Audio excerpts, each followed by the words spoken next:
Look, Costello, there's our band leader, Matty Malnick. Look, he's just coming in the studio. You know he's got a lot of nerve, Abbott. What do you mean? I'm going to talk to him. Hey, Malnick, what's the idea of showing up late again? Ah, shut up. This is my week off. But you were off last week, the week before that, and the week before that. Matty, you've got to put in more working hours. Which one are you, Taft or Hartley? I guess he told you, Abbott. He says he's gonna make this one of the highest class bands in the country. How's he going to do it?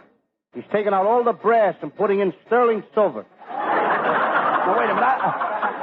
I think the band is pretty good as it is. There's only one thing wrong, Abbott. What? The harp is too loud. There's no harp in the band. What do you think that drummer is, Italian? That's no way to talk. That's no way to talk about a musician. You should get more friendly with the boy. Oh, I tried being friendly with them, Abbott. I invited them over to my house for a buffet supper. Not buffet supper. It's buffet. The T is silent. Not the way those guys drink it. Just a minute, Costello. I don't have to take that guff from you. Oh, no. Now, listen, Malik. I'm the boss of the show, and you get in the front of that band and start waving that sticker, I'll fire you. You can't fire me. I'll be on this show as long as I like. This week and next week. In fact, I'll be on it next year if I want. Oh, yeah? Oh, yeah. My brother-in-law happens to be vice president of this network. He is? Yes, he is. Did you fix it so I can be on the show next week?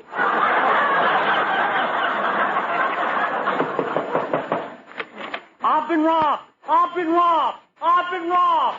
I tell you all, I've been robbed. Who's that? Joe Walcott. He's been that way ever since he fought Joe Louis. Hello, boys. Well, look who's here. It's Susan Miller.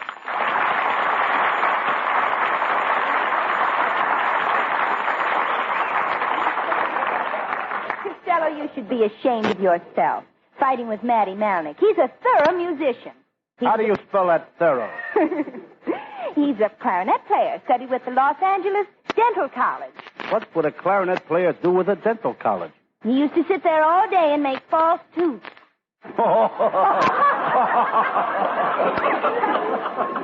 That's a good one. Mm-hmm. You know, my Uncle Tom in Baltimore, he used to be a test pilot in the underwear factory. He used to let the flaps down on the union suits.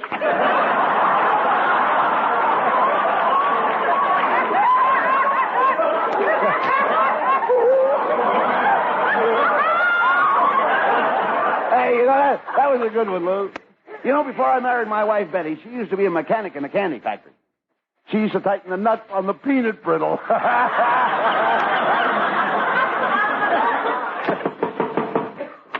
Please let me rest in peace. Why can't you let me rest in peace? Why do you keep digging me up? Every week you dig me up. Who are you? Joe Miller.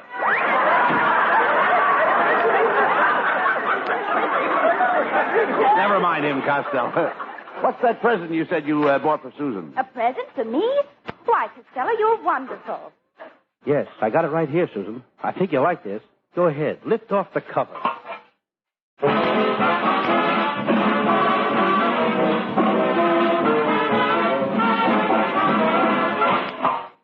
Gee, it's wonderful, but what is it? A musical garbage can. Shame on you, Costello. A garbage can for a fine girl like Susan. I'm sorry, Susan, but you know how I feel about you. You are a radiant vision of ethereal loveliness, and the cosmic vibrations of your mere presence fills my humble soul with palpitation of ecstasy. Was that me? Costello. Wait till I give you the finish. Wait a minute. Fills my humble soul with palpitations of ecstasy. Don't you feel good, Lou? Yes. Where did you learn to talk like that?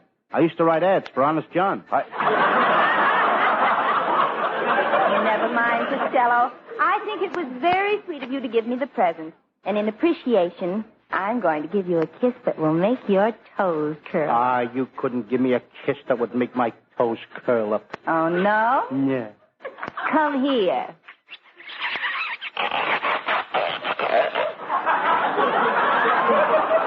Well, so long, Curly.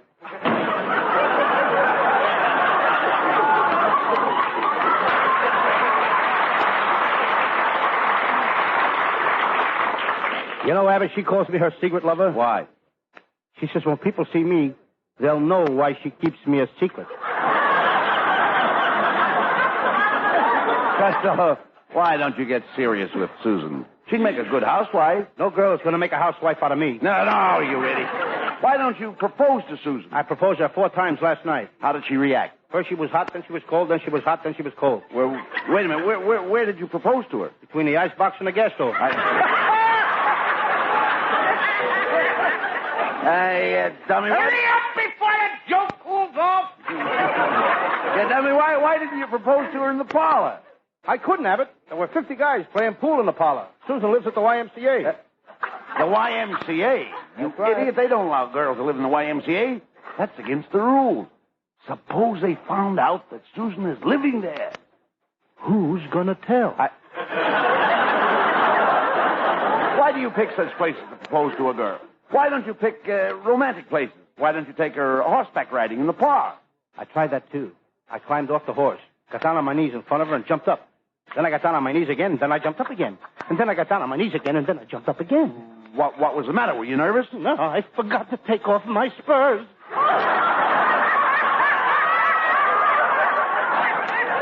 That's the trouble with you, Costello. When you propose to a girl, don't let anything stop you. Oh, nothing will stop me. Now, if a girl says you've got to give her all your money... That won't stop me. Well, if she says to you, you've got to stay home nights and help her with the housework... That won't stop me. And if she says she wants a family of 10 children... That stops me.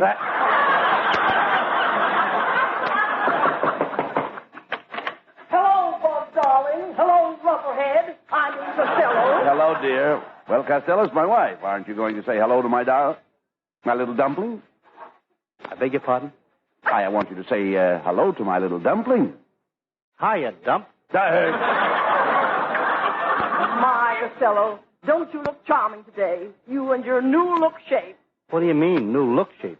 You're the only man in Hollywood with an ankle-length stomach. Used to be only knee length, but I let the hem out. Well, you should have let the air out, you little woozy-headed windbag. Now, honey, Costello's stomach is not that big. Thanks, Bud. My waistline is what you'd call a Republican waistline. Republican waistline? Yes, it's been out since 32 and is looking forward to 48.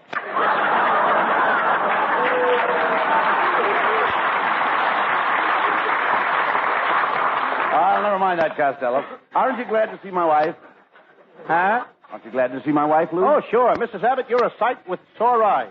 You mean I'm a sight for sore eyes? Okay, you're a sight with 4 sore eyes.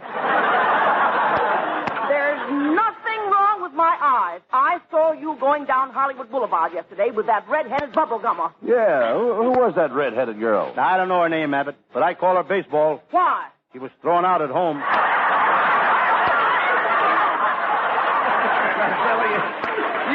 You really should find some nice girl and get married. Look how happy Betty and I are. Yes, indeed, Costello. Buddy does just as I tell him. At home, I've got him eating out of my hand. He has to. The dishes are all dirty. Costello, why do you always argue with Betty? Can't you say something nice to her? Okay, Abbott, I will. Mrs. Abbott, you remind me of a beautiful thing of nature growing out in the field. Oh, do you really think so? Yes, ma'am. You got a shape like an old crabapple tree. Well, thank you. And may I say that you, too, remind me of nature. When I see you, I think of a stroll through the beautiful orange groves of California. Do I remind you of the orange trees? No, the smudge pot.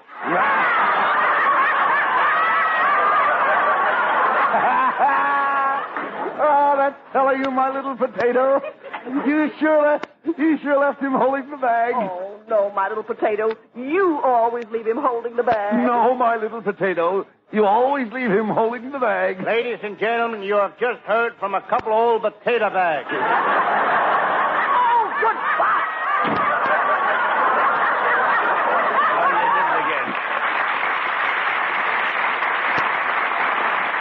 You did it again, Costello. You insulted my wife. You just can't get along with anybody. No wonder girls won't have anything to do with you. Well, it ain't that, Abbott. The girls today are all looking for heroes. I know what I'll do. I'll be a hero. No use, Costello. You'll never be a hero. You don't know how to act like a hero. No, I saw a picture last night called T-Men. I watched every move they made. Those T-Men are real heroes. Abbott, I wish I was a T-Man. Mr. Costello. Yes? What do you want? Did I hear you say that you wanted to be a T-Man? I'd rather be a T-Man than anything else in the world. Ah, that's the spirit. That's the kind of men we need. Would you mind working nights? I'll work any time. Okay, you've got the job. You are now a T-Man. You can start tonight. I want you to cover the nightclub. Be at the Blue Goose Cafe at midnight. Here's the address of our headquarters. Report back to me in the morning. Good night. Abbott, at last. I'm a T-Man. Wait until Mary Lou Bozzo hears about this. She'll come crawling to me on her hands and knees. Why should Mary Lou crawl to you on her hands and knees? She'll have to. She's only 9 months old. Oh. Come on, Costello. I'm going to help you to make a good T-Man.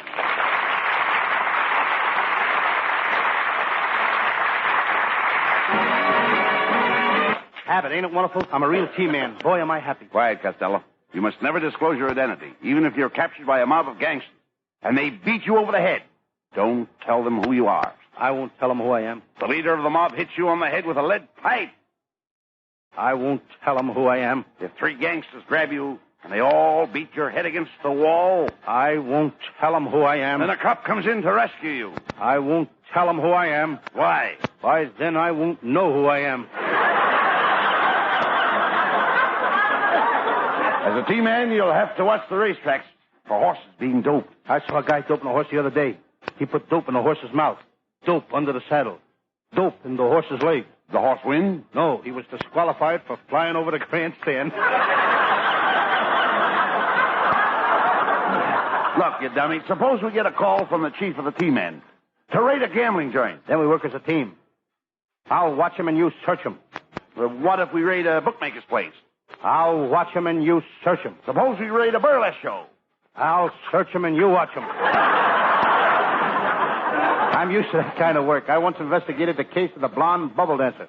How did you do? I busted it wide open.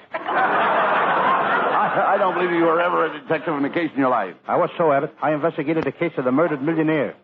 I can see the body now. Hanging from the chandelier, a knife sticking in his back, 6 bullet holes in his chest, and a bottle of poison in his hand. I made out my report. What did you say caused his death? Old age. Costello, if you want to be a good T-Man, read a lot of mystery books. That's no good, Abbott. They're too spooky. My Uncle Jim Kelly was reading one the other night, and he heard a noise downstairs. No, you mean he thinks he heard a noise downstairs? He sneaked downstairs. He saw a shadow. He thinks he saw a shadow. Then he heard a shot. He thinks he heard a shot. Where is Jim now? He thinks he's dead.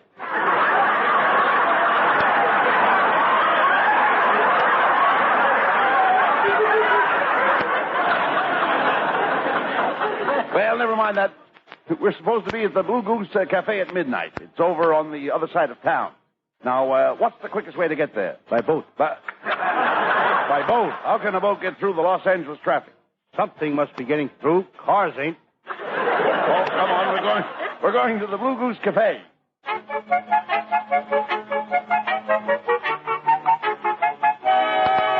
Hey, Abbott, I don't like the looks of this part of town. Look at that guy standing in front of that saloon wearing glasses. So what? Lots of people wear glasses. With beer in them? I'm going to ask that ragged man where the Blue Goose Cafe is. Say, buddy, you look like you know this section of town. Here's a dime. I'd like some information about this neighborhood. Hey, you got a lot of nerve. What do you think I do? Just come around this neighborhood? In the old days, I was a school teacher, but I gave it up. Why? You can make more money being a bum. But I was a good algebra teacher. I studied algebra for 9 years. Do you find it useful? No. You don't run into many people who speak algebra.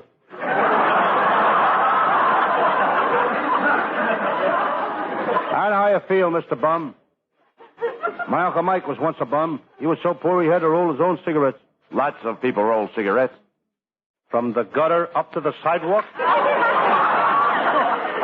It must be awful to have no money. They said you don't know what poverty is. Why, when I was born, my mother was so poor, the stork left me with the woman next door. That's very sad. You're like my poor cousin Vincent. He worked from the time he was 5 years old to save money to go to college.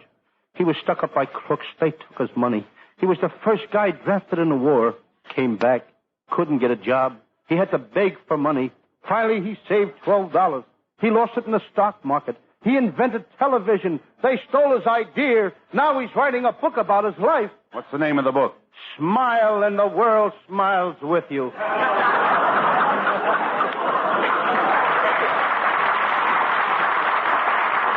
Enough of this nonsense. Look, do you know where the Blue Goose Cafe is? Yeah, it's 2 doors down the street. Come on, Costello. We're going into the Blue Goose Cafe.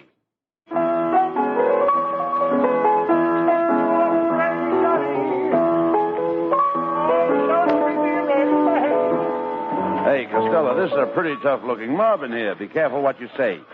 They find out who we are, they may trap us in a dark room. I ain't afraid, Abbott. I'll use my gun. A gun won't help you in a dark room. Okay, then I'll get my knife. A knife won't do any good in a dark room. Then I'll get Jane Russell. What would you do with Jane Russell in a dark room? I'd brush my teeth. Brush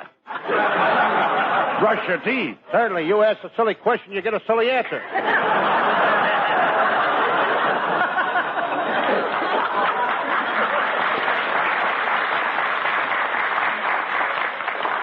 Hey, Abbott, look at that gorgeous, lovely, beautiful girl over there. Here she comes.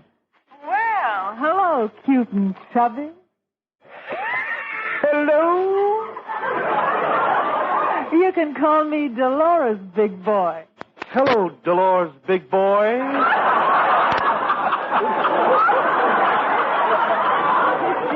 Hey, you're sweet. What would you like me to call you? If you let me see the microphone, I'll tell you.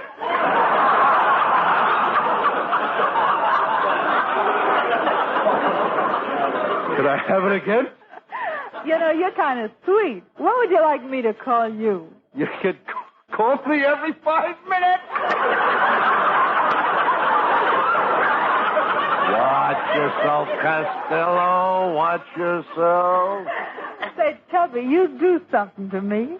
I'm going to put my arms around you like this. Oh. And I'm going to squeeze you like this. And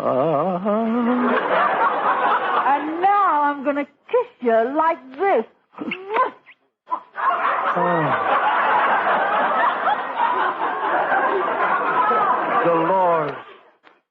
Dolores. Could I take you to lunch someday? How dare you? I hardly know you. Miss, my partner didn't mean to be disrespectful. I'm sorry, Chubby, and to prove that I'm sorry, I'm going to give you a kiss that'll send you. How was that? Wonderful. Now can you give me one that'll bring me back?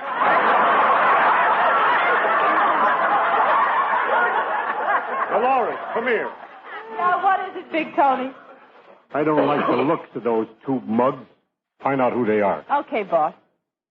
Say, nice of you boys to drop in. By the way, what business are you in? Why, we're just a couple of... Costello, don't tell her. That is, we're a couple of retired millionaires. Say, look, if you're a couple of millionaires, maybe you'd like to gamble a little. We have a gambling room, you know. Well, we might put a few nickels in the slot machine. Better not, Abbott. We've had such a drought in California this year that even in the slot machines, the oranges won't come up.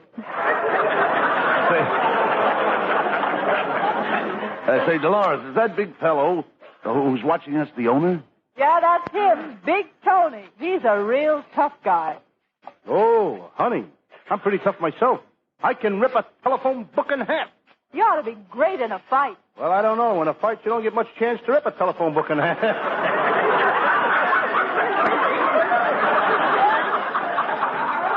Well, boys, how about a little roulette? Like to try your luck? Oh, I don't think so, Mr. Tony. We're not much on gambling. Now, listen, I heard you guys say you were millionaires. See, all millionaires gamble, and you mugs are going to gamble. You better do as he says. He's pretty tough. Abbott, we'd better go into the gambling room.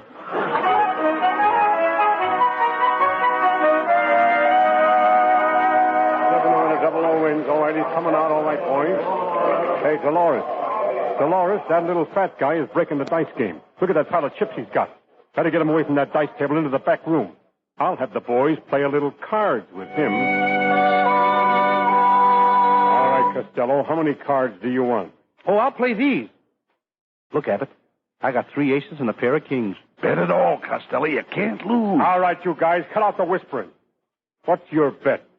$31,000. All the money I won in a dice game. I'll see you. What do you got? A full house. No good. I got a full house and a 2-car garage.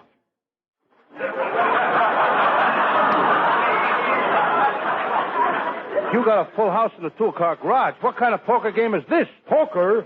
You jerk, we're playing Monopoly. That did it, Abbott. Let's do our duty as teammen and tear this joint apart. You're all under arrest. Everybody get back